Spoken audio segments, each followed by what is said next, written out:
Zul udah siap? Ntar cek dulu. Baik. Zul udah siap, Zul?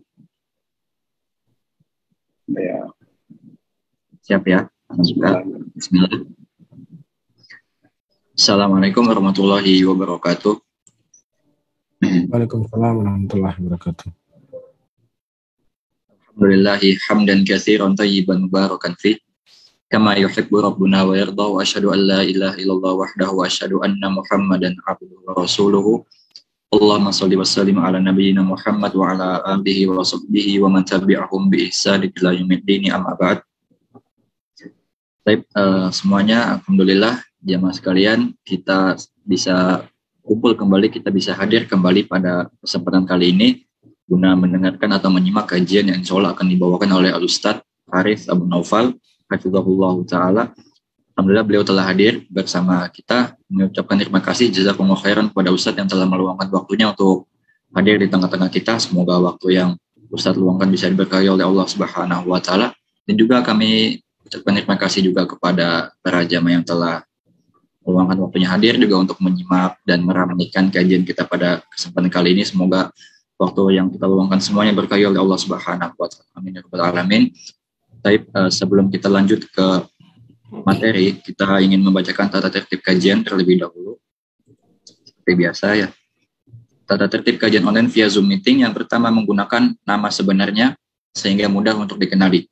Kemudian mematikan fitur video dan mute mikrofon atau audio saat join dan saat kajian berlangsung. Kemudian mendengarkan kajian dan berusaha untuk mencatat. Kemudian sesi tanya jawab insya Allah akan ada di akhir kajian.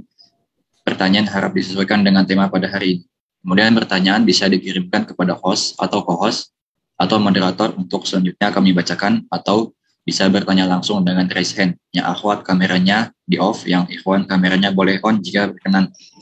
Kemudian menghargai sesama dalam mengikuti kajian dan berharap mendapat keridhaan Allah Subhanahu wa ta'ala, sehingga ilmu ini menjadi barokah dan bermanfaat bagi kita semua di dunia dan di akhirat kelak. Allahumma amin barakallahu fikum. Selanjutnya waktu dan tempat kami persilakan untuk Ustaz.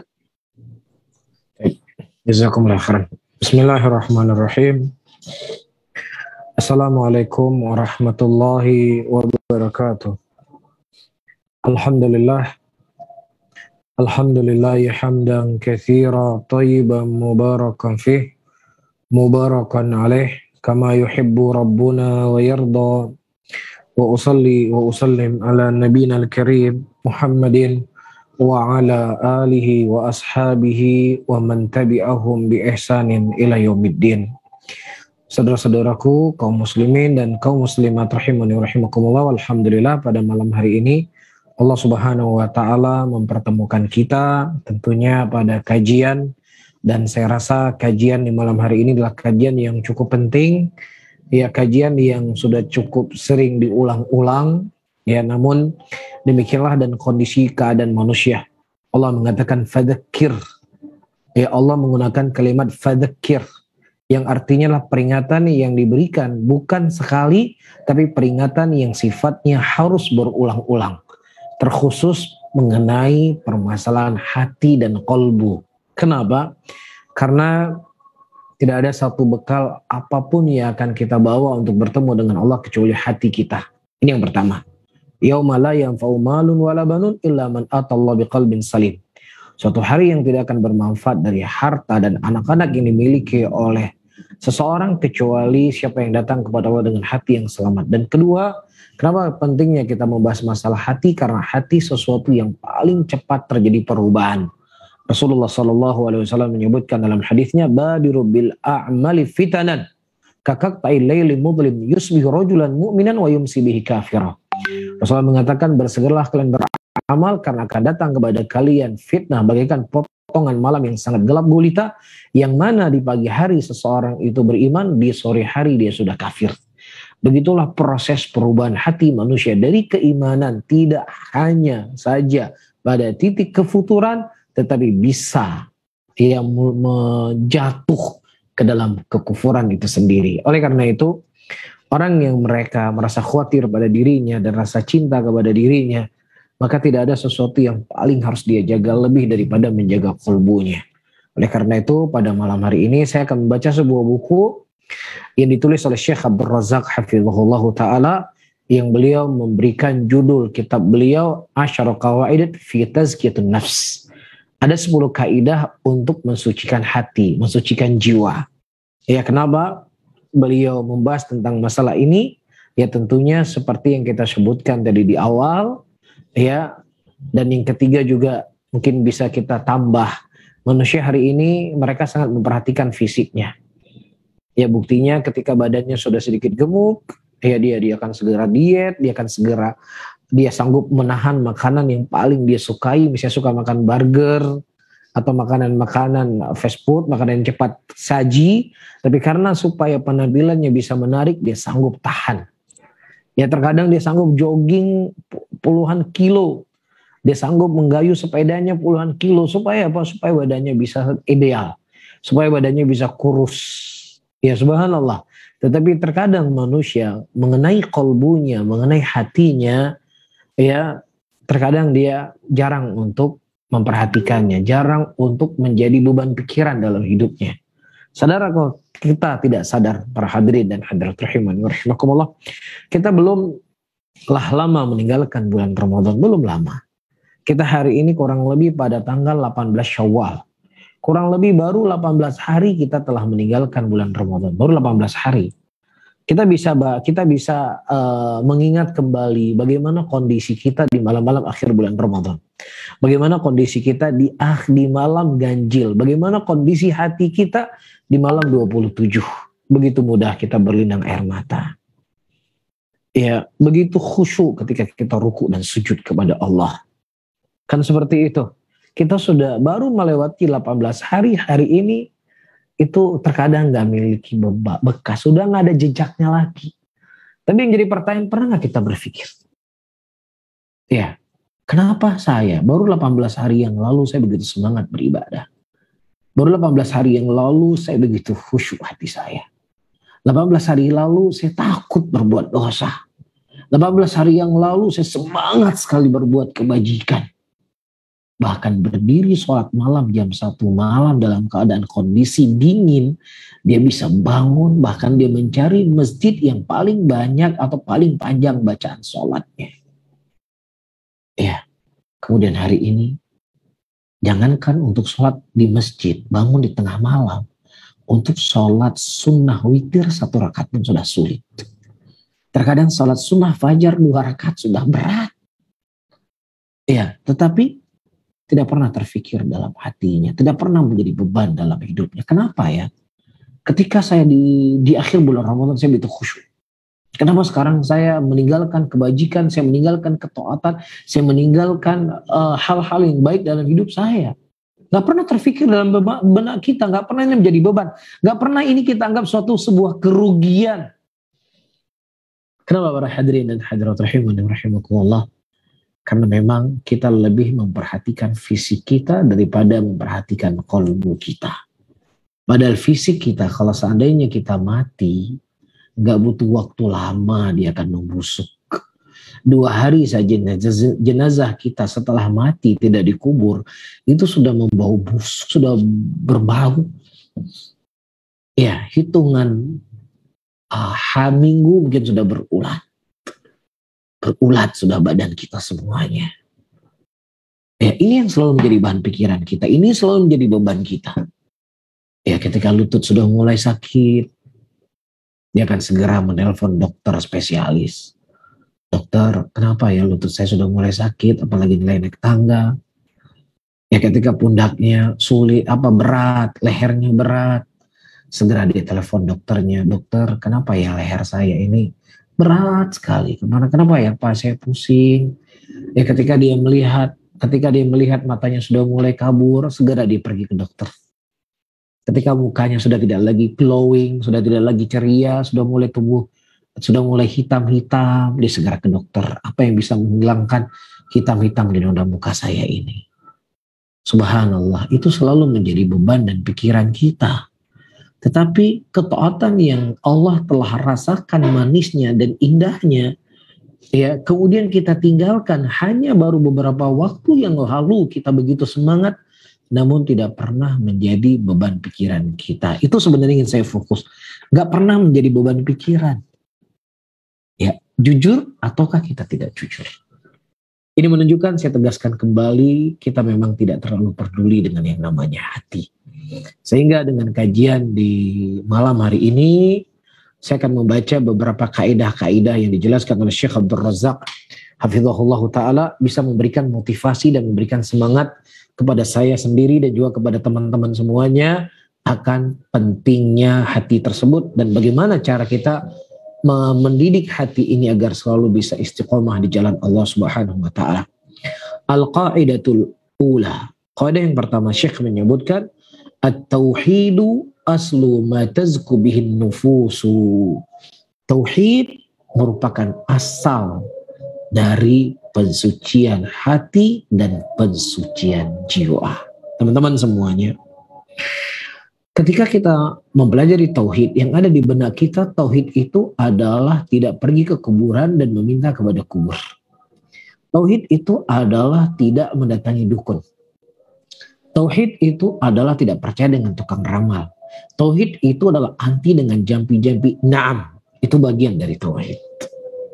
Tapi perlu kita ketahui, tauhid juga itu memberikan efek yang sangat luar biasa kepada hati seseorang, yang apabila baik hatinya akan baik hubungan dia dengan Allah, sehingga dia tidak menyekutukan Allah. Dan tidak hanya sampai di titik itu, ketika hatinya baik, ketika hatinya suci, ketika hatinya terbersihkan dengan tauhid, maka dia juga akan memiliki akhlak dan muamalah yang baik dengan manusia.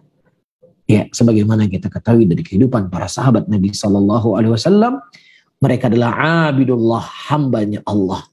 Sementara dalam pergaulan mereka adalah manusia yang paling baik dengan lingkungannya. Wallahu a'lam bishawab, karena kebetulan memang masjid kita di samping studio sudah takbir, mungkin saya tutup dulu sekejap. Insya Allah kita lanjut setelah sholat isya. Barakallahu fikum, jazakumullahu khairan.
Waalaikumsalam warahmatullahi.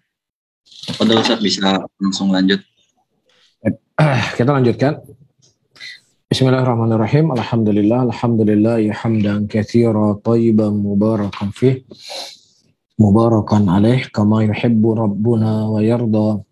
Wa usalli wa usallim ala nabiyina al-karim Muhammadin wa ala alihi wa ashabihi wa man tabi'ahum bi ihsanin ila yaumiddin. Saudara-saudaraku kaum muslimin dan kaum muslimat rahimani wa rahimakumullah, sebagaimana telah kita sampaikan, hal yang paling utama mensucikan dan membersihkan hati seseorang adalah dengan mentauhidkan Allah Subhanahu wa taala.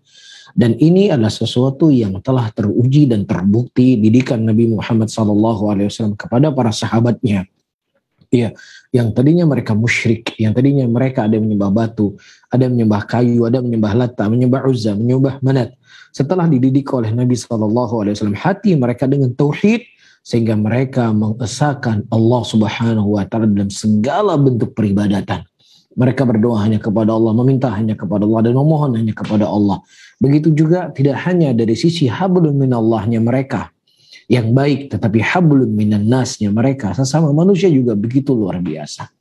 Ya, sebagaimana Allah Subhanahu wa taala mensifati sifat mereka dalam Al-Qur'an, wa yu'thiruna ala anfusihim walau kana bihim khassasah. Mereka lebih mementingkan saudara mereka. Iya, tentang perkara dunia ini, walaupun mereka butuh dengan dunia tersebut, mereka nggak pernah ada hasad, tidak pernah merasa cemburu, tidak pernah merasa iri ketika satu diberikan kelebihan oleh Allah Subhanahu wa taala dari sisi keduniaan mereka. Iya, sebagaimana datang riwayat dari seorang sahabat Rasulullah SAW, Nabi mengkhabarkan bahwasanya dia adalah penghuni surga. Kemudian Abdullah bin Umar pada waktu itu beliau penasaran apa amalan orang ini sehingga Allah Subhanahu wa taala menjamin atau memberikan jaminan dia sebagai penghuni surga. Kemudian Abdullah bin Umar menginaplah di rumah dia beberapa malam. Kemudian dia berkata, Ibnu Umar berkata, "Wahai fulan, aku tidak melihat kelebihan daripada ibadah engkau. Salat malam kau biasa, puasa engkau biasa, semuanya biasa. Apa sebenarnya amalan yang engkau lakukan sehingga Rasulullah mengkhabarkan kau sebagai penghuni surga?"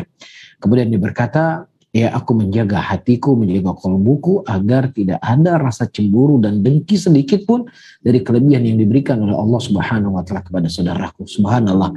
Demikianlah kondisi dan keadaan mereka. Tauhid ya tidak hanya mengubah mereka akan hablum minallah, tapi juga tauhid itu mengubah hablum minan nas ya mereka. Terkadang sebagian manusia, terlebih di zaman modern seperti ini, ya terlebih begitu banyak tersebar pemikiran liberal, ya, tanpa memperhatikan apa agamanya seseorang, tanpa memperhatikan apa keyakinan seseorang. Di pandangan orang-orang liberal atau di pandangan sebagian manusia, orang yang baik adalah orang yang dia tidak pernah mengusik dan mengganggu orang lain. Ya, walaupun dia berbuat perbuatan yang paling keji, perbuatan yang paling jelek, perbuatan yang paling hina. Iya, dia mengaku dirinya sebagai penyuka sesama jenis. Bahkan dia mengaku dirinya menikah dengan laki-laki dengan sesama jenis. Saya nggak mau buat keonaran di tengah manusia. Saya nggak mengganggu manusia, saya nggak mengganggu privasi manusia, saya nggak pernah mengusik manusia. Saya hanya berbuat untuk diri saya sendiri. Nah, hal yang seperti ini teman-teman semuanya, para hadirin dan hadirat, itu cukup laku di tengah-tengah masyarakat, terlebih jauhnya mereka dari sisi agama. Tapi memang betul, dia bisa jadi dia tidak mengusik manusia. Dia tidak pernah menjelekkan manusia, tetapi dia harus ingat Allah Subhanahu wa taala mendatangkan bala, mendatangkan bencana. Yang bencana itu tidak hanya ditimpakan kepada orang yang berbuat zalim saja, tetapi bencana itu bisa bisa juga memberikan mudarat kepada orang yang tidak berbuat perbuatan yang sama. Itu masalahnya. Ya, jadi kalau kamu ingin menikah sejenis, silahkan kamu cari negeri yang negeri itu bukan milik Allah, silahkan kamu bebas di sana. Tapi kalau seandainya engkau tinggal berpijak di bumi Allah dimanapun, Indonesia, naam. Indonesia presidennya adalah Pak Jokowi. Betul, presidennya Pak Jokowi. Tetapi Indonesianya milik Allah. Ya, dan Allah Subhanahu wa taala telah menetapkan hukumnya. Allah telah menggariskan syariatnya. Allah telah menetapkan mana yang halal dan mana yang haram. Dan Allah juga telah mengingatkan sebuah negeri yang negeri tersebut berbuat dosa, berbuat maksiat, akan didatangkan kepada mereka bencana. Daraballahu mathalan qaryatan kanat aminatan mutmainnatan ya'tiha rizquha ragadan min kulli makanin fakafara bi an'umillah fa'adzaqaha Allah libasal khaufi wal ju' bima kanu yasna'un. Telah nampak kerusakan di daraballahu mathalan, kami permisalkan sebuah negeri yang penuh dengan keamanan, ketentraman, dan kami berikan kepada mereka rezeki dari segala penjurunya. Akan tetapi mereka mengkufuri nikmat Allah Subhanahu wa taala. Ya, mereka menjalankan atau mereka berbuat dosa, mereka berbuat maksiat, mereka berbuat amalan yang fajir. Allah akan gantikan keamanan dan ketentraman tadi dengan rasa takut dan kelaparan. Ini yang jadi masalah. Ya, ini yang jadi masalah. Memang betul engkau tidak mengganggu dari sisi manusia secara langsung. Tetapi ketika engkau melanggar haknya Allah, dan ketika Allah itu murka, maka tidak hanya orang-orang yang berbuat zalim saja yang akan terkena. Ini yang jadi masalah. Jelas ya? Baik, kita baca apa yang disebutkan oleh beliau rahimahullahu ta'ala wa hafizah. Kata beliau, Inna tauhida huwal ghayatul lati min ajliha khalaqana Allahu azza wa jalla wa awjadana kama qala Allah ta'ala wa ma khalaqtul jinna wal insa illa liya'budun. Sesungguhnya tauhid ini merupakan tujuan utama Allah Subhanahu wa taala menciptakan kita dan mengadakan kita di muka bumi ini. Allah mengatakan dalam ayatnya wa ma khalaqtul jinna wal insa illa liya'budun. Dan tidaklah aku menciptakan jin dan manusia kecuali untuk beribadah kepadaku. Ya, jadi apa saja yang ada di muka bumi ini, ada gunung, ada laut, ya ada hewan yang manusia menikmati hewan dengan pemandangan yang indah, dengan suara burung, ataukah makanan yang halal untuk dia makan. Semuanya ini adalah agar manusia mudah merealisasikan peribadatan hanya kepada Allah Subhanahu wa taala. Nah, itulah petanda kalau hati seseorang itu baik ataukah tidak baik. Jadi kalau ada orang berkata yang paling penting kan hati yang paling baik. Iya, hati baik itu akan tertandai dengan engkau menghambakan diri kepada Allah dan beribadah hanya kepada Allah, dan bentuk peribadatan engkau kepada Allah menjalankan perintah Allah, menjauhi larangan Allah. Disitulah engkau dianggap hati yang baik. Tetapi ketika hati engkau atau ketika perbuatan engkau perbuatan dilarang oleh Allah, perbuatan yang kau lakukan, perbuatan yang dibenci oleh Allah, kemudian engkau mengaku hati engkau baik, ini jelas pengakuan yang paling dusta di muka bumi ini. Karena orang-orang yang baik mereka akan merealisasikan peribadatan dirinya hanya kepada Allah Subhanahu wa taala sebagaimana nas ayat yang Allah sampaikan dalam Al-Qur'an, "Wa ma khalaqtul jinna wal insa illa liya'budun." Siapa di antara manusia yang mereka merealisasikan penghambaan dirinya kepada Allah Subhanahu wa taala, menunjukkan bahwasanya hatinya lah hati yang suci. Jadi difahami ya? Wa wa aidan mihwaru da'watil anbiya war rasul. Ya, dan itu juga adalah inti daripada dakwahnya para nabi dan dakwahnya para rasul. Tidak ada satupun nabi dan rasul yang diutus oleh Allah Subhanahu wa taala di muka bumi ini dari semenjak nabi dan rasul yang pertama kali diutus sampai kepada Nabi Muhammad SAW, kecuali mereka diperintahkan oleh Allah untuk menyuruh umatnya agar mentauhidkan Allah, karena itulah petanda kesucian dan kebersihan hati mereka. Allah mengatakan dalam ayatnya, walaqad ba'atsna fi kulli ummatir rasula an i'budullaha wajtanibut taghut. Dan sungguh kami telah mengutus setiap umat seorang rasul. Yang rasul tersebut mengajak umat mereka menyembah hanya kepada Allah dan menjauhi segala bentuk peribadatan kepada selain Allah. Saya ulangi kembali, itu petanda hati seseorang itu suci, itu petanda hati seseorang itu bersih, itu petanda seseorang memiliki akhlak yang mulia. Karena yang paling pertama, yang utama, akhlak seseorang kepada zat yang menciptakan dia. Buat apa dia tidak pernah menyakiti hati manusia? Buat apa dia banyak membantu manusia? Buat apa dia membuat manusia itu senang dengan dia? Sementara zat yang menciptakan dia justru dia berbuat zalim kepadanya. Zat yang memberikan rezeki kepadanya, justru dia menduakannya. Zat yang telah memberikan kepadanya keindahan dalam kehidupan, justru dia tidak peduli kepadanya. Maka ini merupakan qillatul adab. Ini merupakan adab yang sangat jelek. Makanya disebutkan dalam sebuah hadis, Nabi SAW mengatakan, aku diutus oleh Allah Subhanahu wa Ta'ala untuk memperbaiki akhlak. Apa akhlak yang diperbaiki oleh Nabi SAW di tengah orang-orang musyrikin pada waktu itu? Yaitu jeleknya akhlak mereka kepada Allah, dikarenakan mereka menjadikan sekutu-sekutu bagi Allah Subhanahu wa Ta'ala yang itu tidak pantas untuk mereka menyekutukan Allah dengan makhluk-makhluk Allah. Maka disitulah Nabi mengajak manusia pada waktu itu untuk mensucikan ibadahnya hanya kepada Allah. Dan saya ulangi kembali, itu pertanda hati seseorang itu bersih dan suci. Baik. Kemudian kata Syekh, wa tauhidu wa awwalu ma yajibu 'alal insani lidukhuli fi dinil Islam. Kadzalika huwa awwalu ma yajibu 'ala da'iyati ila Allah 'azza wa jalla ayu'allimuhun nas kama qala an-nabiy sallallahu alaihi wasallam li Mu'adz bin Jabal indama ba'athahu ila al-Yaman innaka taqaddamu ala qaumin min ahlil kitab falyakun awwala ma tad'uuhum ila aywahidullahi ta'ala. Tauhid merupakan awal yang Allah wajibkan kepada manusia ketika dia masuk ke dalam Islam. Ya, seseorang sebaik apapun, seperti saya sebutkan tadi, ada ratusan ribuan masjid dia bangun. Ya, ada ratusan imam masjid dia umrohkan. Dia nggak pernah menyakiti hati manusia.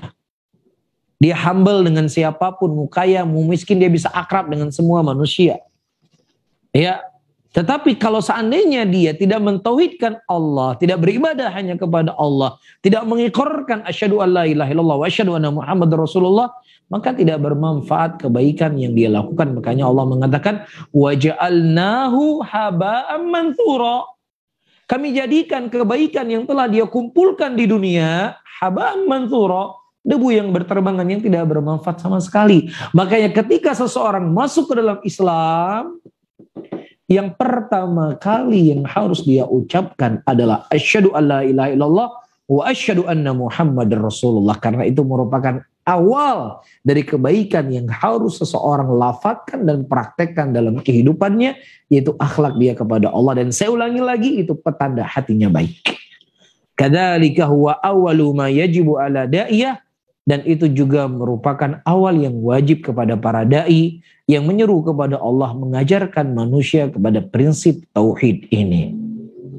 Ya, karena ketika manusia diajarkan akhlak dia dengan manusia, ini hal yang baik, bukan hal yang jelek. Ya, diajarkan dia bagaimana berinteraksi dengan hewan, ini hal yang baik.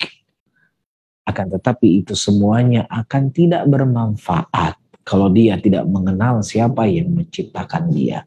Oleh karena itu Nabi kita Muhammad SAW ketika mengutus Mu'adz bin Jabal ke negeri Yaman, maka yang pertama kali Rasulullah perintahkan kepada Mu'adz agar mengajak mereka untuk mentauhidkan Allah. Innaka taqaddamu ala qaumin, sesungguhnya engkau akan mendatangi suatu kaum dari ahli kitab, falyakun awwala ma tad'uuhum, maka jadilah awal yang kamu seru kepada mereka ila aywahidullah, untuk mereka mensucikan, mentauhidkan Allah Subhanahu wa ta'ala. Wa qad tawa'adallahu subhanahu alladzina la yuzakkuna anfusahum bitauhid wal iman bil adzabis syadid yaumal qiyamah. Faqala Allah azza wa jalla wailul lil musyrikin alladzina la yu'tuna az-zakah wa hum bil akhirati hum kafirun. Wa qad tawa'adallahu alladzi, dan Allah sungguh telah mengancam orang-orang yang mereka tidak mensucikan diri mereka dengan tauhid, tidak membersihkan jiwa mereka dengan iman. Allah ancam mereka dengan azab yang sangat pedih di yaumul qiyamah. Apa kata Allah? Wailul lil musyrikin, celaka bagi orang-orang musyrikin. Siapapun orang musyrikin dia celaka. Sebaik apapun akhlaknya musyrikin dia celaka. Sebaik apapun lisannya musyrikin dia tetap celaka. Kapan dia tidak akan celaka? Sampai dia beriman kepada Allah Subhanahu wa ta'ala. sampai dia beriman kepada Rasul, sampai dia beriman dengan hari akhir. Jadi kalau seandainya ini semua tidak ada pada dirinya, maka kebaikan-kebaikan tadi tidak bermanfaat sama sekali. Oleh karena itu di sini disebutkan oleh Ibnu Taimiyah rahimahullah ketika beliau menafsirkan ayat yang telah kita baca, ya tauhidu wal imanu alladzi bi yuzakkul qalbu fa innahu yatadammanu nafyal ilahiyah ma siwal haqqi binal qalbi wa itsbatu ilahiyah la haqqi fil qalbi wa haqiqatun la ilaha illallah wa hadza aslu ma tuzakku bihil qulubu. Kata Ibnu Taimiyah rahimahullah, ya tauhid, dia merupakan tauhid dan iman yang dengannya lah akan mensucikan hati seseorang. Karena di dalamnya ya mencakup penafian ilah kepada selain Allah Subhanahu wa taala dan menetapkan hanya Allah satu-satunya zat yang diibadahi, dan itu merupakan hakikat dari perealisasian kalimat tauhid la ilaha illallah. Maka Syekh mengulangi kembali, ini merupakan asal dari pensucian hati. Jadi pergerakan dakwah yang bagaimanapun, sebesar apapun pergerakan dakwahnya, sebanyak apapun pengikut dari pergerakan dakwahnya, kalau seandainya dakwahnya itu tidak dibangun di atas tauhid, kalau seandainya dakwahnya tidak dimulai dengan apa yang dimulai dengan oleh Nabi SAW, mensucikan hati manusia dari peribadatan kepada selain Allah dan mengarahkan peribadatan hanya kepada Allah, maka dakwah yang seperti ini tidak akan kuat, tidak akan kokoh, tidak akan memberikan manfaat. Dia bagikan buih di lautan yang cukup banyak, tetapi tidak akan memberikan efek kepada seseorang. Iya, lihat seorang Abu Bakar As-Siddiq radhiyallahu taala anhu. Perhatikan bagaimana orang yang dididik oleh Nabi sallallahu alaihi wasallam. Ketika beliau diangkat sebagai khalifah, beliau berkata, sesungguhnya aku bukanlah orang yang paling terbaik di antara kalian. Iya, beliau diangkat sebagai khalifah, tapi beliau menganggap beliau bukan orang yang paling terbaik di antara manusia. Iya, tetapi ini merupakan amanah yang harus beliau jalankan. Tawadhu'nya beliau kepada Allah, merasa rendahnya beliau di hadapan manusia, dan memiliki rasa takut kepada Allah Rabbul Alamin. Itulah hakikat daripada hati yang bersih. Ya, jadi hati yang bersih, saya ulangi kembali, dia menghambakan dirinya kepada Allah Subhanahu wa taala, mensucikan hatinya dari segala bentuk peribadatan kepada Allah, mematuhi perintah Allah, dan yang kedua, dia berbuat baik kepada manusia.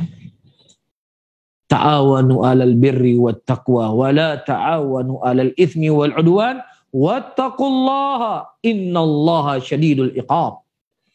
Bekerja samalah engkau dengan dalam kebaikan dan ketakwaan. Jangan kau bekerja sama dalam dosa dan permusuhan. Ini hablum minallah, hablum minannas yang perlu dia jaga. Wattaqullah, dan takutlah engkau kepada Allah. Jagalah hak Allah, perhatikanlah hak Allah, jagalah batasan-batasan Allah. Sesungguhnya Allah memiliki iqab yang sangat pedih. Maka ketika dia telah merealisasikan dua hal ini, para hadirin dan hadirat rahimani wa rahimakumullah, itu petanda hatinya itu bersih dan suci. Bisa difahami ya? Tetapi ketika ya satunya berkurang, maka ada yang salah dari tauhidnya. Ada yang salah ya dari apa yang dia pelajari. Kita lihat Nabi kita Muhammad SAW. Kalau kita berbicara tentang bagaimana beliau beribadah dan mentauhidkan Allah, itu nggak perlu kita bahas. Ya, dan begitu juga akhlak beliau dengan manusia itu luar biasa. Pernah suatu hari Nabi SAW ya duduk dengan para sahabatnya. Nah, sudah menjadi kebiasaan beliau memberikan minuman itu ke sebelah kanan dulu. Itu kebiasaan beliau. Nah, kebetulan pada waktu itu di sebelah kanan beliau itu ada anak kecil. Di sebelah kirinya orang-orang tua. Ya. Kemudian kata Nabi SAW kepada anak kecil tersebut, wahai anak kecil, apakah kau memberikan izin kepada saya untuk memberikan minuman kepada orang tua ini? Boleh enggak? Subhanallah. Mungkin kalau di majelis kita ada anak-anak kecil yang sedang duduk sama orang tua. Kamu ngapain di sini duduk sama orang tua di sini? Ngapain ngomong sini? Pergi sana. Anak kecil bukannya main sana malah duduk sama orang tua. Mungkin kita seperti itu. Apalagi ingin memberikan makanan, gak ada mungkin kita. Boleh gak saya kasih minuman dulu buat anak kecil? Gak ada mungkin di antara kita demikian. Tapi Nabi SAW tidak hanya langsung memberikan minuman kepada orang tua tadi. Beliau minta izin kepada anak kecil tadi, minta izin. Jadi minta izinnya bukan sekedar minta izin, memang benar-benar minta izin. Kemudian kata anak kecil ini, ya Rasulullah, saya tidak mau bekas bibirnya engkau diminum dulu oleh orang lain. Saya ingin bekas bibirnya engkau lengket dulu dengan bibir saya, paham gak? Ya, jadi Nabi kan SAW minum, berarti kan ada bekas bibir Nabi di gelas ini. Nah kalau Nabi kasih dulu kepada orang yang tua, nah bekas bibir Nabi sudah ditimpa dengan bekas bibir orang lain. Maka anak ini berkata, aku tidak mau bekas bibir engkau ditimpa oleh bibir orang lain. Aku ingin bibir engkau biar lengket dengan bibirku. Subhanallah. Ya udah, Nabi kasih buat anak kecil tadi, dikasih sama Nabi. Demikianlah potret kehidupan orang-orang yang mentauhidkan Allah. Ya, namun para hadirin dan hadirat, sudah menjadi sunnatullah orang-orang kafir. Ya, sebagaimana Allah telah khabarkan tentang kondisi dan keadaan mereka dalam Al-Quran. Walan tarda ankal yahudu walan nasara hatta tattabi'a millatahum. Tidak akan pernah rela orang-orang Yahudi sampai kalian semua mengikuti agama mereka. Innal ladzina kafaru yunfiquna amwalahum liyasuddu an sabilillah. Sesungguhnya orang-orang kafir mereka menginfakkan harta mereka untuk menyesatkan engkau dari jalan Allah. Ini usaha mereka untuk memalingkan kita dari jalan Allah, maka digambarkanlah dengan gambaran-gambaran yang jelek tentang Islam. Islam adalah agama teroris. Islam adalah agama egois. Islam adalah agama darah. Islam adalah agama kacau balau. Islam adalah agama darah. Islam adalah agama yang semeraut dan seterusnya dan seterusnya. Diciptakanlah apa yang mau mereka ciptakan dari gerakan-gerakan. Ya, gerakan apakah itu gerakan ISIS atau yang semisalnya. Ya, kemudian gerakan itu berbuat kekacauan di muka bumi ini. Kemudian mereka permisalkan itulah Islam. Jadi kalau seandainya nanti Islam kuat, Islam itu berjaya, maka model Islamnya seperti ini. Hasbunallah wa ni'mal wakil. Maka akan tersyubhati, jangankan orang-orang kafir, orang non-Islam. Orang Islam sendiri yang gak kenal agamanya akan terkotori dan terpengaruh dengan isu-isu yang seperti ini. Tapi orang yang mereka belajar, yang menuntut ilmu agama, tentunya taufik dari Allah yang pertama dan yang utama, ya, dia mendalami bagaimana akhlak Nabi Muhammad SAW. Dia akan tahu bahwasanya itu semuanya kebohongan, itu semuanya kedustaan, itu semuanya adalah hal yang diciptakan untuk menghancurkan Islam dan muslimin itu sendiri. Oleh karena itu teman-teman semuanya, para hadirin dan hadirat rahimani wa rahimakumullah, kita berada di ujung-ujung atau di akhir dari kehidupan dunia ini atau dekat dengan yaumul qiyamah. Ya, kita punya HP yang subhanallah ya, 20 tahun yang lalu kita nggak terfikir bisa kajian. Yang kajiannya didengar langsung oleh ya teman-teman yang tidak hanya di Indonesia, ada yang mungkin di Abu Dhabi, ada yang di Inggris, ada yang di Amerika, ada yang mungkin di Kanada. Bisa live, kita dengar langsung, bisa interaktif, teman-teman bisa dengar saya, dan saya bisa mendengar teman-teman. Ini kan gak terfikir oleh kita 20 tahun yang lalu, tapi subhanallah hari ini kita sebagai pelakunya. Maksudnya saya, bahwasannya informasi itu akan mudah sekali masuk ke telinga kita. Bacaan itu akan mudah sekali kita baca. Kita gak perlu ke Amerika untuk melihat Amerika, tapi kita akan bisa terpengaruh dengan pemikiran orang-orang non-Islam. Ya, tanpa perlu kita ke Amerika melalui media sosial. Ya, melalui Instagram, melalui Twitter, melalui Facebook dan yang semisalnya. Maka disinilah dibutuhkan untuk kita menjaga hati kita, menjaga kolbu kita dengan lebih semangat mendalami ilmu agama. Sehingga kita tahu mana yang hak dan mana yang batil. Sehingga hati kita akan selalu bersih. Ketika itu hati bersih, maka akan sulit hal-hal yang kotor itu akan masuk dalam kolbu kita.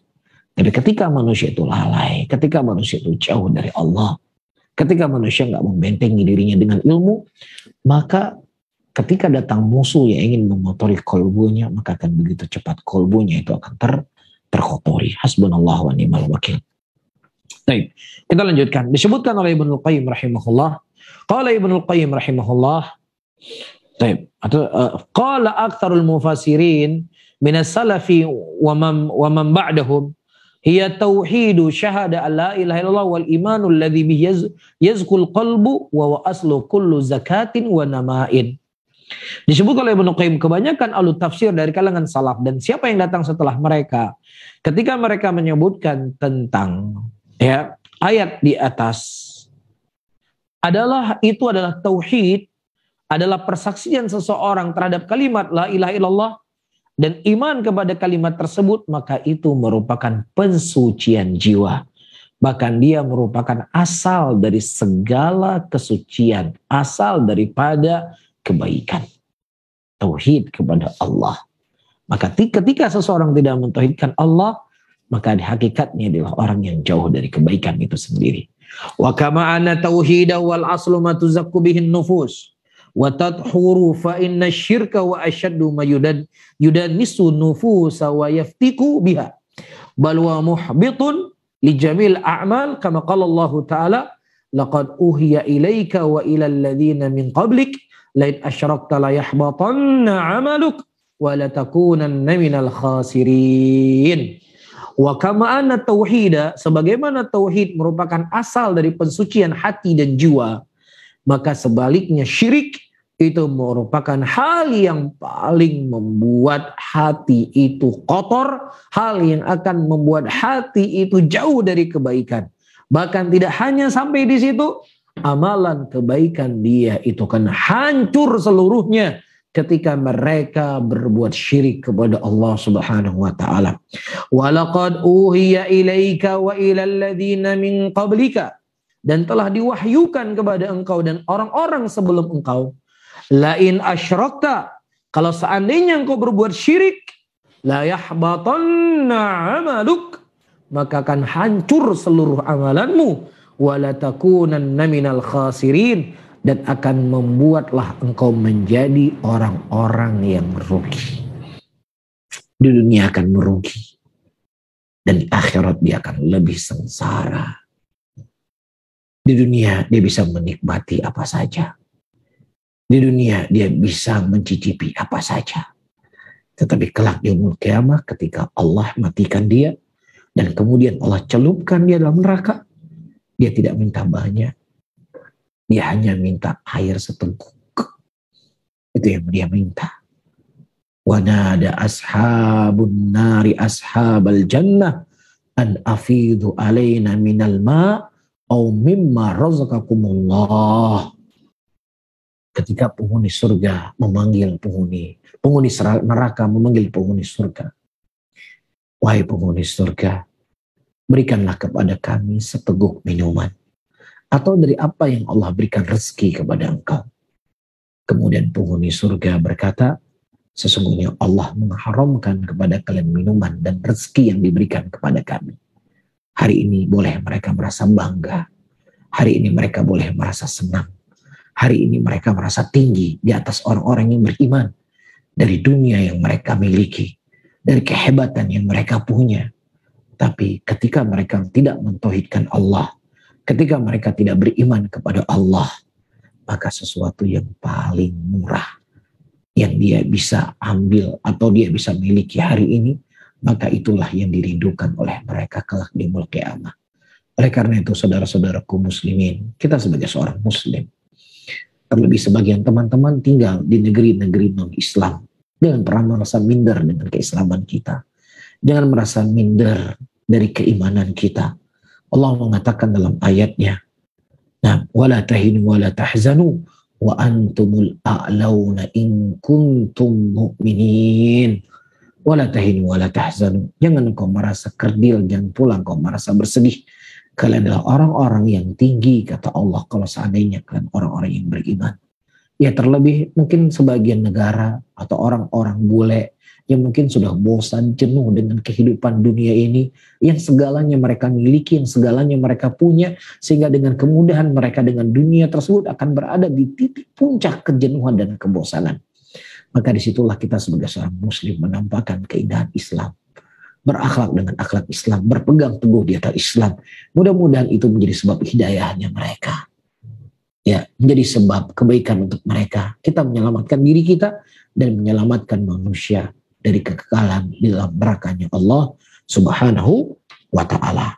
Kemudian kata beliau, hafizahullah ta'ala, fa idza haqqaqal 'abdu tauhida hasalat lahu zakatul kamilah wa hasalat lahu hidayatu wal amanu tammani fid dunya wal akhirah kama qala Allah azza wa jalla alladzina amanu wa lam yalbisu imanahum bidzulmin ulaika lahumul amnu wa hum muhtadun. Nah, ketika seorang hamba dia telah mentauhidkan Allah, telah merealisasikan peribadatannya hanya kepada Allah, maka disitulah dia telah mengumpulkan ya kesucian yang sempurna, dan dia telah mendapatkan hidayah, dan dia telah mendapatkan keamanan di dunia dan di akhirat.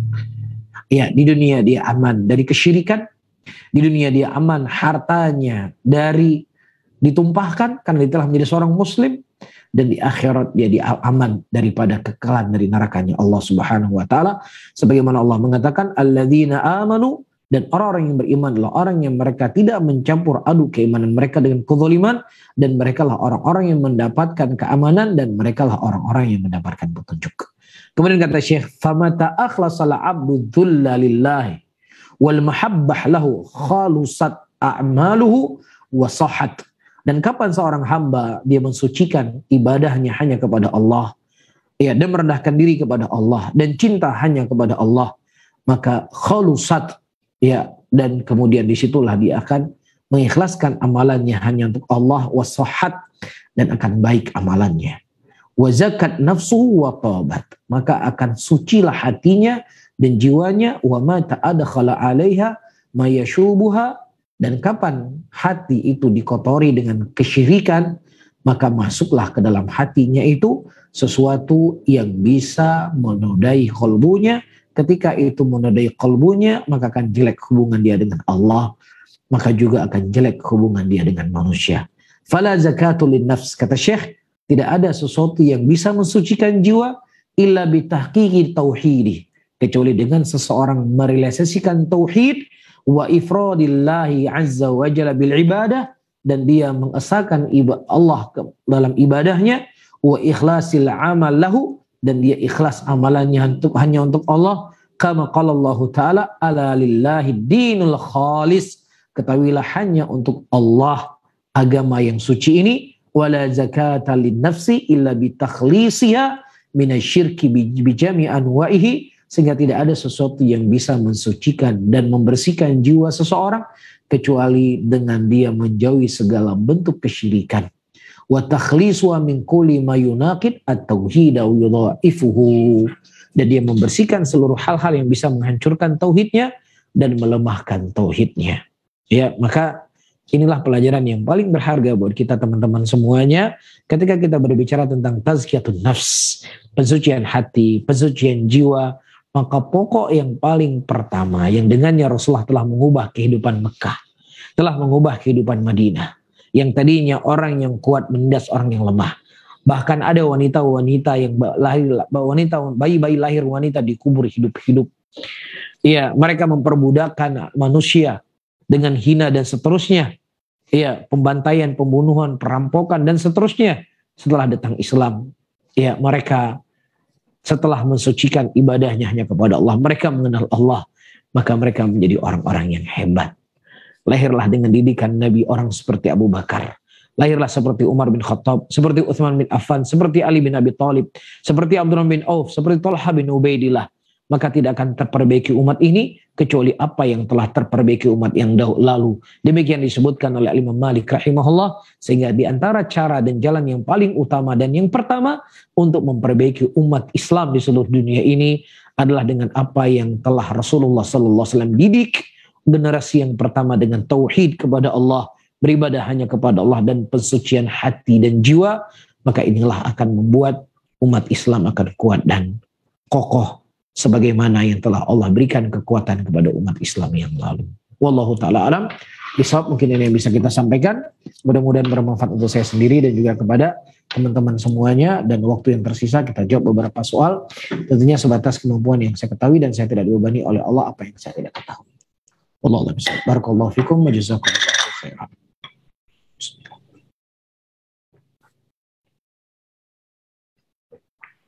Baik, barakallahu fikum. Jazakumullahu khairan Ustaz atas penyampaiannya. Semoga bisa kita pahami dengan baik, bisa kita amalkan dengan baik, dan semoga bisa bermanfaat untuk jamaah semuanya. Kemudian jamaah sekalian, alhamdulillah kita sekarang masuk ke sesi tanya jawab.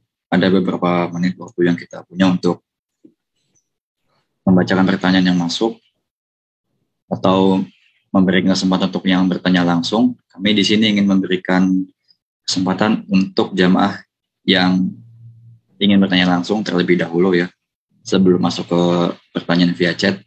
Jika ada jamaah yang ingin bertanya langsung bisa langsung raise hand-nya. Baik.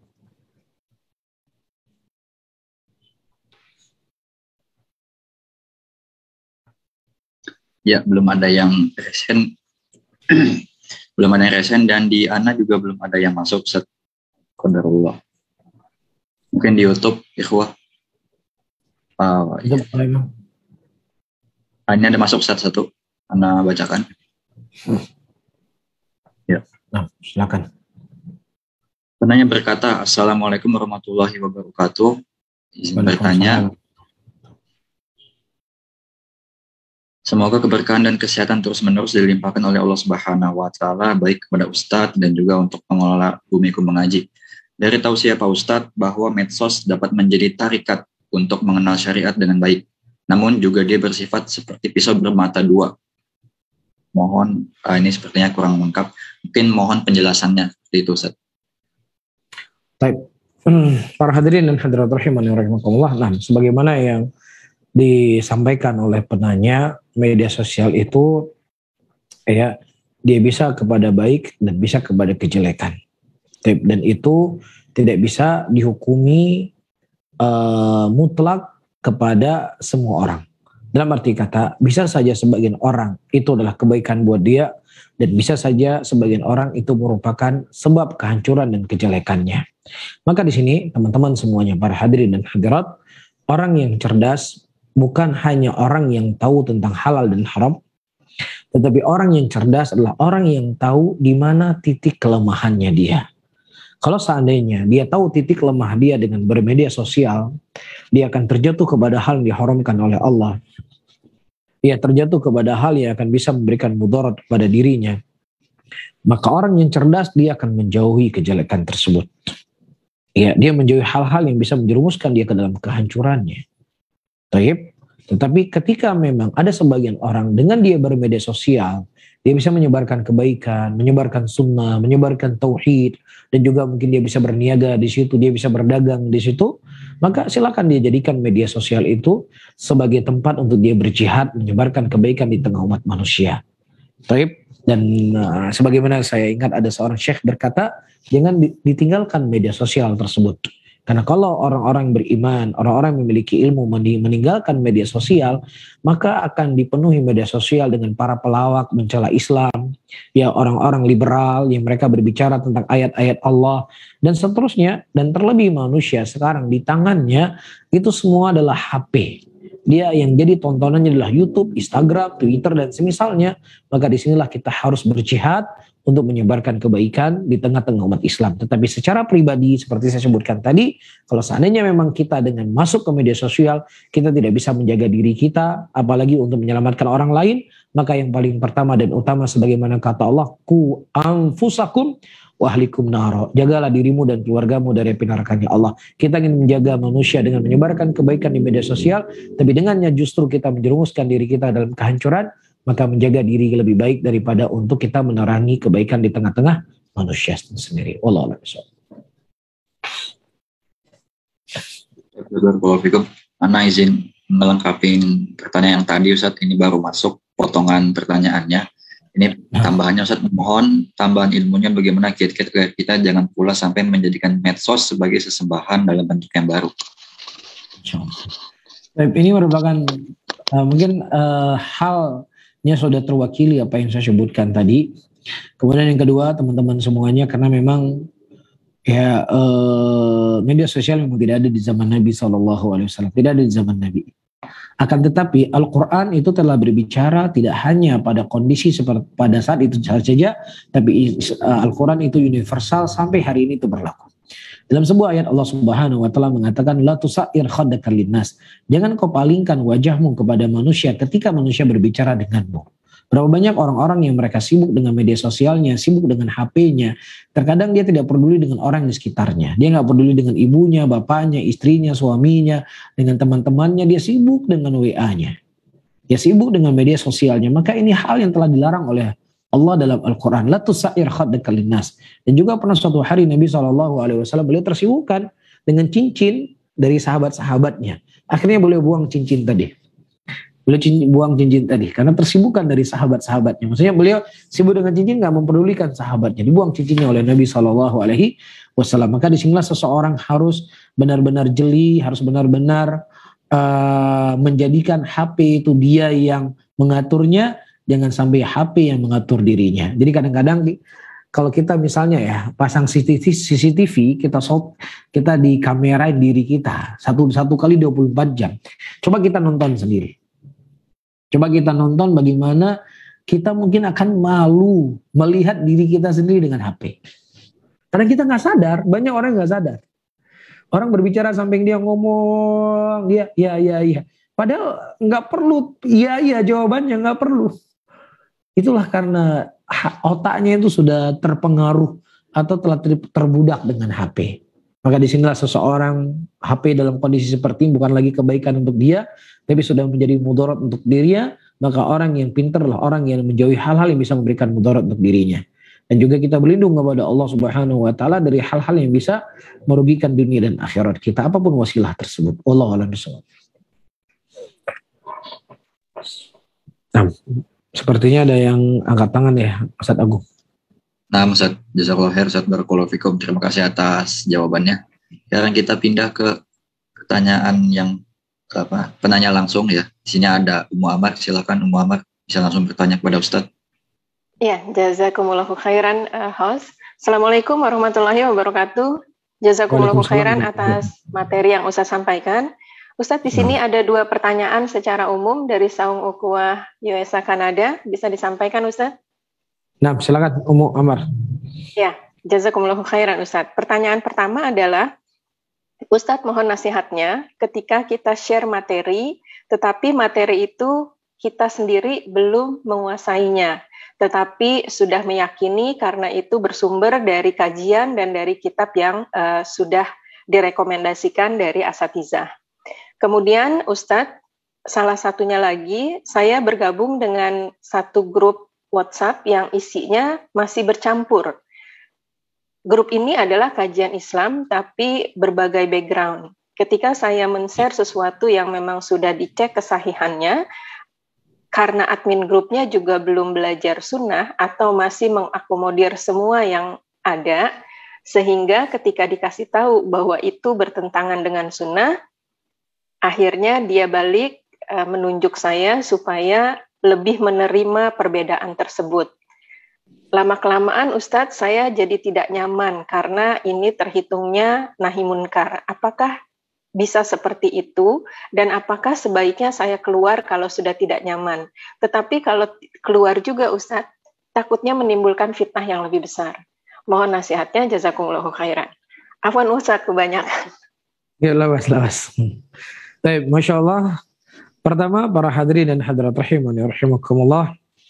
Tingkat keilmuan seseorang tentunya bertingkat-tingkat. Ya, ada batasan-batasan yang memang kita tidak menguasai dari ilmu itu secara keseluruhan. Namun, pada tingkat-tingkatan tertentu, kita mengetahui kefiqahan seorang penulis buku. Ya, kefiqahan seorang penceramah, maka itu sudah cukup bagi kita untuk men-share apa yang disampaikan, apa yang tertulis.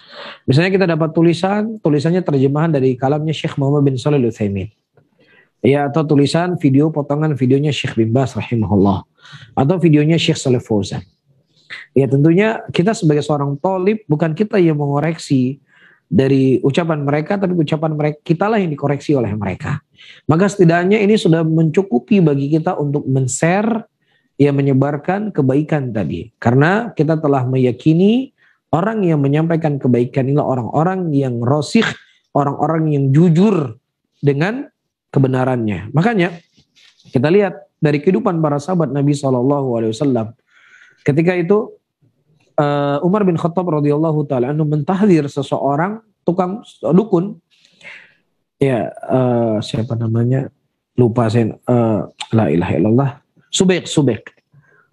Umar bin Khattab radhiyallahu taala anhu telah mentahdir dia dan mengingatkan manusia agar tidak dekat dengannya dan tidak bermajelis dengan majelisnya. Dan orang-orang pada waktu itu nggak memperhatikan apa yang disampaikan oleh Umar. Yang penting Umar yang menyampaikannya. Jelas karena Umar adalah orang yang thiqah, orang yang jujur, orang yang jelas keimanannya. Bisa difahami ya? Mereka terima sehingga tidaklah datang Subaik ke sebuah tempat kecuali manusia akan menjauhinya. Kecuali manusia akan membekotnya. Tidak ada yang mendengar ucapan dia. Karena apa? Kethiqahan Umar bin Khattab radhiyallahu taala anhu. Saya berbicara di sini tingkat maqamnya kita adalah maqam tuwailibil ilm. Maqamnya adalah maqam penuntut ilmu sighar. Yang memang ada hal-hal yang kita dibolehkan untuk taklid kepada seseorang. Ya sudah, pokoknya disampaikan oleh Syekh ini udah saya terima saja sudah. Taib, sampai kita mendapatkan ilmu, oh ada yang perlu diluruskan. Maka ini lain masalah. Tapi kita berbicara makomnya kita, seorang penuntut ilmu kecil, ya ketika memang yang kita ketahui yang tersampaikan oleh ulama, kita tidak ada masalah untuk menyebarkan kebaikan tersebut, kecuali seperti yang saya sebutkan tadi, kita bisa pastikan yang tersampaikan itu adalah sebuah kekeliruan, tapi itu butuh ilmu yang mendalam. Ini yang pertama. Yang kedua, teman-teman semuanya, para hadirin dan hadirat rahimani wa rahimakumullah, kita sesama muslimin boleh bergaul, boleh bermuamalah dengan mereka.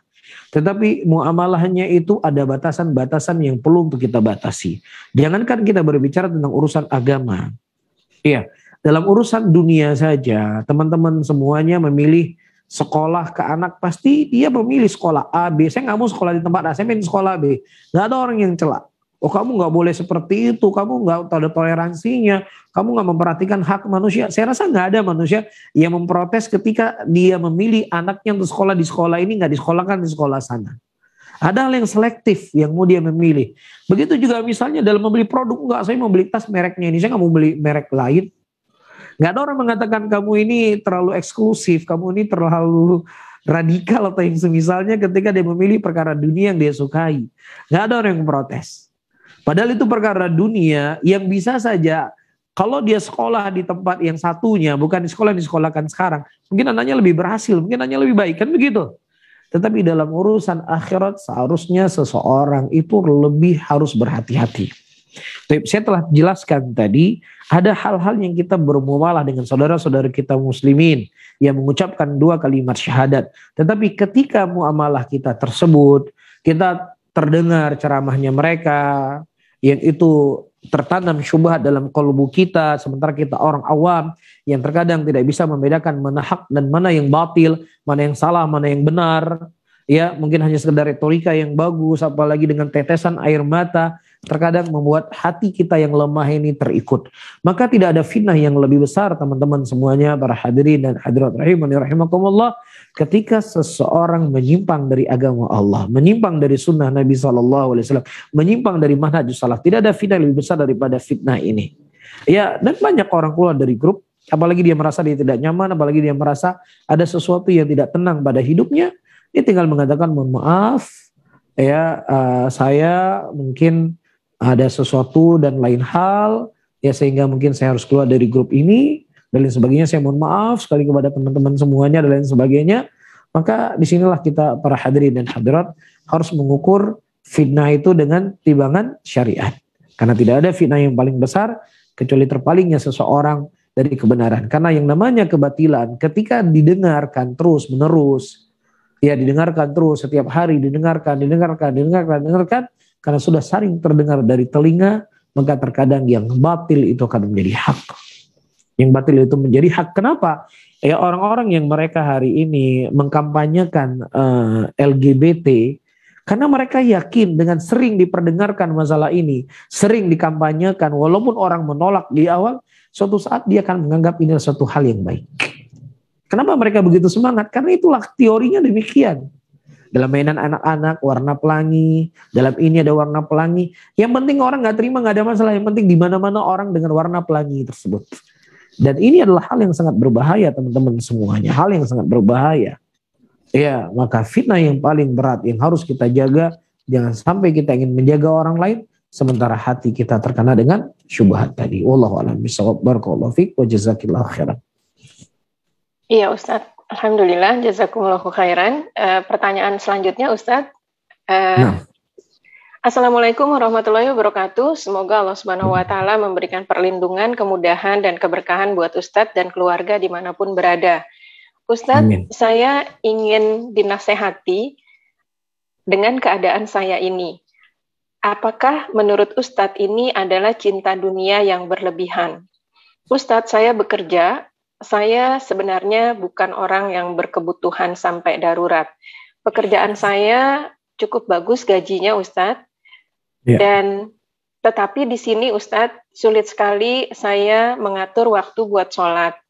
Kemudian karena beratnya pekerjaan, kadang-kadang saya juga tidak tahan puasa karena di tempat saya tinggal puasanya sekitar 15 jam, Ustadz. Saya tidak bisa meninggalkan pekerjaan ini karena sudah lama kerja di sini juga, Ustadz. Mohon nasihatnya. Kemudian, Ustadz, apakah ini adalah bentuk kesyirikan, Ustadz? Ketika kita bekerja sedemikian, karena yang saya tahu, kemarin saya dengar tauhid itu kan bentuknya bukan kita menyembah saja ya Ustadz, tapi kerja yang kita turutkan, kemudian kesenangan kumpul-kumpul sama teman-teman untuk mengurangi stres dengan pekerjaan, terkadang kita keluar bareng. Apakah ini menurutkan hawa nafsu yang jadi bisa kesirikan? Apakah ini juga tauhid? Mohon penjelasannya Ustadz, terima kasih. Nah, Masya Allah. Pertama, para hadirin dan hadirat rahimani wa rahimakumullah, umat Islam itu tidak dilarang untuk mencari nafkah. Bahkan mencari nafkah dalam kondisi tertentu itu menjadi sebuah kewajiban. Ya, ketika dia tidak memiliki harta kecuali dengan bekerja untuk menafkahi keluarganya, maka bekerja itu terkadang bisa menjadi wajib. Bekerja bisa menjadi wajib. Namun Allah Subhanahu wa taala telah memberikan batasan-batasan kepada kita. Ya ayyuhalladzina amanu la tulhikum amwalukum wala auladukum an dzikrillah wa may yaf'al dzalika faulaika humul khasirun. Hai orang-orang yang beriman, janganlah harta dan anak-anak kalian melalaikan kalian dari mengingat Allah Subhanahu wa taala. Nah, ketika dunia yang kita cari, dunia yang kita rebut, dunia yang kita tuntut itu menghalangi kita dari ibadah kepada Allah, menghalangi kita dari sholat, menghalangi kita dari menjalankan kewajiban, maka di sini titiknya orang itu sudah pada titik merugi. Ya, walaupun misalnya dia kerja hanya sebatas gajinya hanya 1 juta 1 bulan, tapi subhanallah banting tulang, nggak bisa puasa, nggak bisa sholat, maka tetap orang seperti ini adalah orang yang mabuk dengan dunianya dan dia melalaikan dari mengingat Allah Subhanahu wa taala. Tetapi ada orang penghasilannya miliaran, misalnya setiap bulan miliaran. Akan tetapi waktu sholat dia sholat, waktu puasa dia puasa, waktu beribadah dia beribadah, maka orang seperti ini tidak dianggap sebagai hubud dunia. Jadi tidak dilihat hubud dunia itu berapa gaji yang didapatkan setiap bulannya, tetapi bagaimana dunia itu sebagai jalan bagi dia untuk memperbaiki akhiratnya. Nah, ketika kondisi seperti ini, teman-teman semuanya, ya kondisinya kalau dia bekerja di situ dengan gaji yang luar biasa banyaknya, akan tetapi akan bisa melalaikan dia dari mengingat Allah. Perlu diketahui asal daripada tujuan kita hidup di dunia ini. Wa ma khalaqtul jinna wal insa illa liya'budun. Tidaklah aku menciptakan jin dan manusia kecuali untuk beribadah kepadaku. Maka apa saja dari tugas yang bukan tugas pokok kita, yang kemudian itu menggugurkan atau menghalangi ya tugas pokok kita, menghambakan diri kita kepada Allah, maka kita tinggalkan tugas sampingan itu dan kita kembali menjalankan tugas pokok kita. Kita lihat Nabi Allah Ibrahim, mungkin sudah pernah saya sampaikan, ya, beliau sebagai seorang ayah, beliau sebagai seorang suami, ya, harus meninggalkan istri dan anaknya di tengah padang pasir. Ini tugas beliau, harus menjaga anak dan menjaga istrinya. Tapi ketika Allah Subhanahu wa taala memerintahkan beliau untuk meninggalkan anak dan istrinya di tengah padang pasir, kemudian beliau menyerahkan sesuatunya kepada Allah, subhanallah, Allah Subhanahu wa taala menjadikan tugas Nabiullah Ibrahim alaihissalam itu diganti oleh Allah. Dalam arti kata, Allah datangkan air zam-zam di kakinya Nabi Ismail, yang air zam-zam itu bisa diminum sampai hari ini. Subhanallah. Apa pelajaran yang bisa kita petik? Pelajaran yang bisa petik, siapa yang seseorang mengedepankan hubungan utama dia dengan Allah, Allah akan mudahkan urusan-urusan yang lainnya. Ya, maka man taraka lillahi syai'an awadallahu khairan minhu. Barang siapa yang seseorang meninggalkan sesuatu karena Allah, maka Allah akan ganti yang lebih baik. Dunia ini cuma sesaat, dunia ini cuma sejenak saja. Tambah terasa, ayat jenggot kita sudah mulai memutih, mata kita sudah mulai kabur, lutut kita sudah mulai sakit. Jadi jangan sampai dunia yang kalau kita cari ini nggak ada habis-habisnya, sementara kita melalaikan atau menggugurkan kewajiban kita untuk menghambakan diri kita kepada Allah Subhanahu wa taala. Sebenarnya itu semuanya bisa kita manage. Sebenarnya kita bisa atur. Tinggal sekuat apa iman kita untuk mengatur itu semuanya.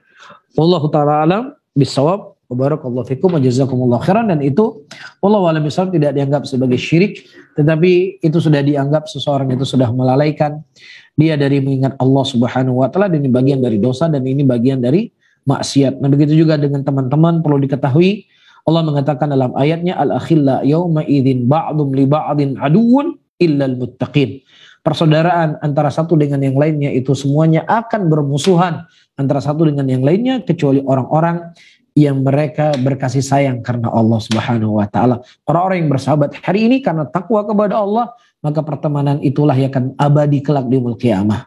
Adapun pertemanan hari ini hanya sebatas dunia yang tidak peduli dengan urusan Allah, tidak peduli dengan urusan akhirat, maka kelak di yaumul qiyamah mereka akan saling mencaci satu dengan yang lainnya. Mereka akan menyalah satu dengan yang lainnya. Ya Allah, dia yang ngajak saya. Allah, enggak ya Allah, dia yang balenin saya ya Allah, sehingga saya ikut dia ya Allah. Mereka akan saling mengutuk satu dengan yang lainnya. Maka jangan sampai pertemanan yang seperti ini akan menggiring kita ke dalam nerakanya Allah. Iya dan billah. Wallahu a'lam bishawab.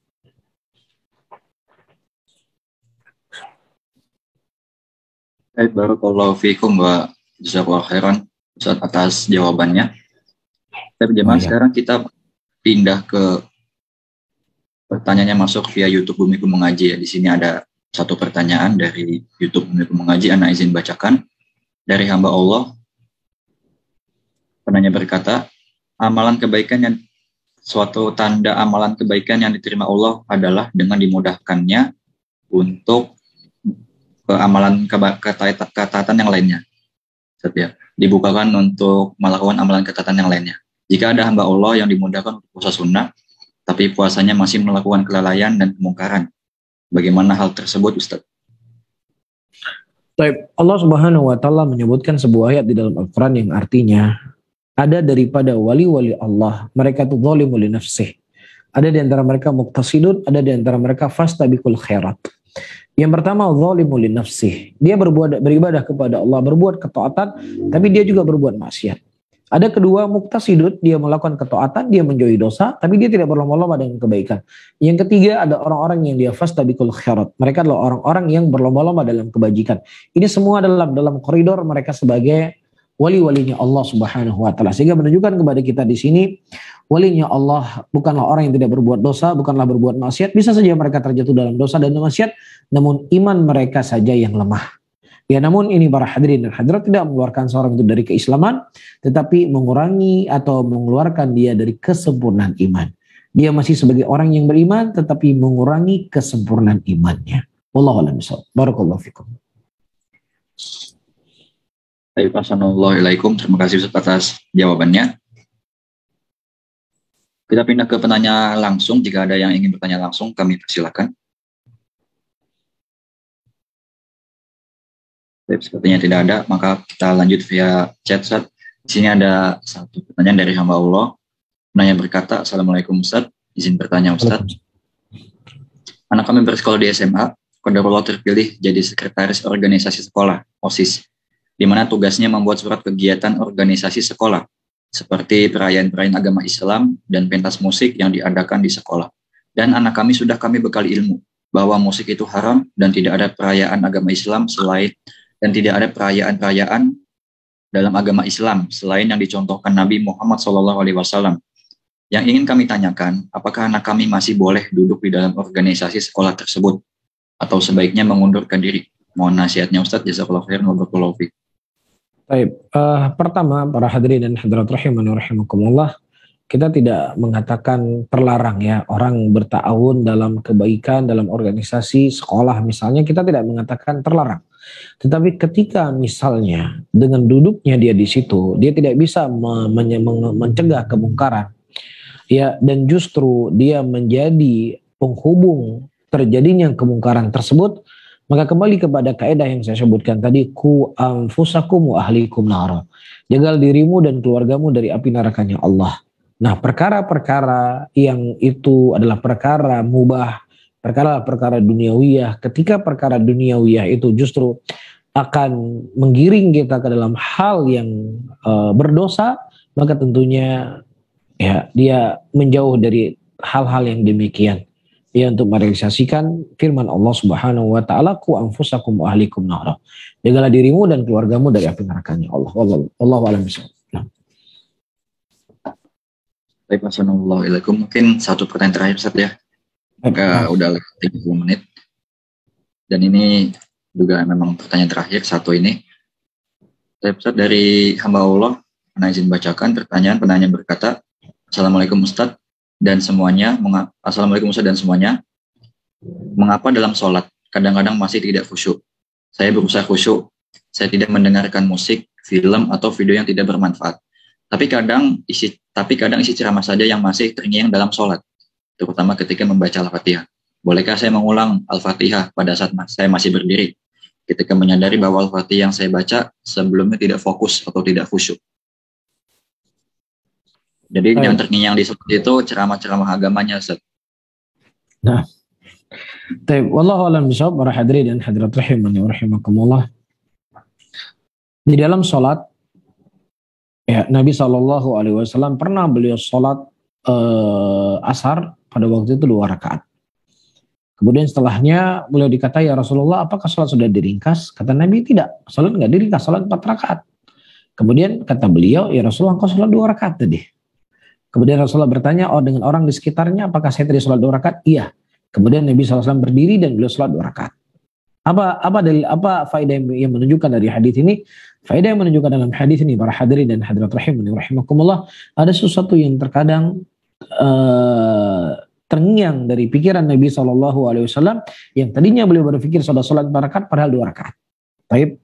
Dan juga pernah suatu hari Nabi SAW selesai Assalamualaikum, kebiasaan beliau menghadap kepada makmum, tapi pada waktu itu beliau pulang ke rumah, kemudian beliau sampai ke masjid dan beliau menyampaikan ada sesuatu yang terngiang di kepala saya dari zakat yang belum saya bagikan. Dari 2 hadis ini menunjukkan kepada kita, ya terkadang manusia ketika dia sholat ada sesuatu yang terngiang dan itu tidaklah membatalkan sholatnya.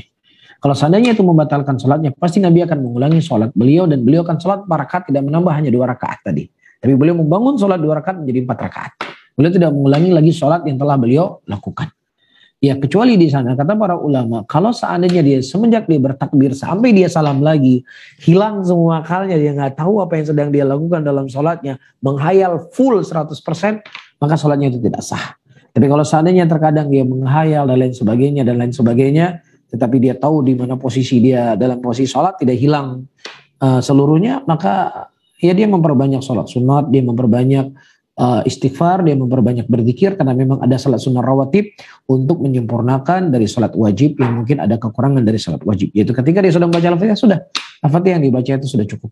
Wallahu a'lam bishawab. Baik, Assalamualaikum wa jazakallahu khairan. Terima kasih atas jawabannya Ustaz. Alhamdulillah semua pertanyaan sudah habis kami bacakan. Ana izin tutup Ustaz ya. Baik, barakallahu fiik. Tapi jemaah sekalian, barakallahu fikum, kita sekarang masuk ke sesi terakhir, yaitu penutupan. Alhamdulillah kita telah simak apa yang telah Ustaz sampaikan dan juga telah kami bacakan pertanyaan masuk semuanya, dan kami telah mengizinkan semuanya penanya yang langsung, dan juga telah kita simak jawaban dari Ustaz atas pertanyaan tersebut. Semoga apa yang kita dengarkan pada kesempatan kali ini semuanya bermanfaat untuk dunia dan akhirat kita, dan semoga bisa menjadi pemberat timbangan Ustaz di akhirat kelak. Barakallahu. Kami mohon maaf jika ada kesalahan kata maupun perbuatan. Semoga dimudahkan untuk jumpa lagi di pertemuan yang akan datang. Wa sallallahu ala nabiyyina Muhammad wa ala alihi wasallam. Subhanakallahumma wa bihamdik, asyhadu an la ilaha illa anta, astaghfiruka wa atubu ilaik. Assalamualaikum warahmatullahi wabarakatuh. Waalaikumsalam. Khairan, Ustaz. Ini izin ya.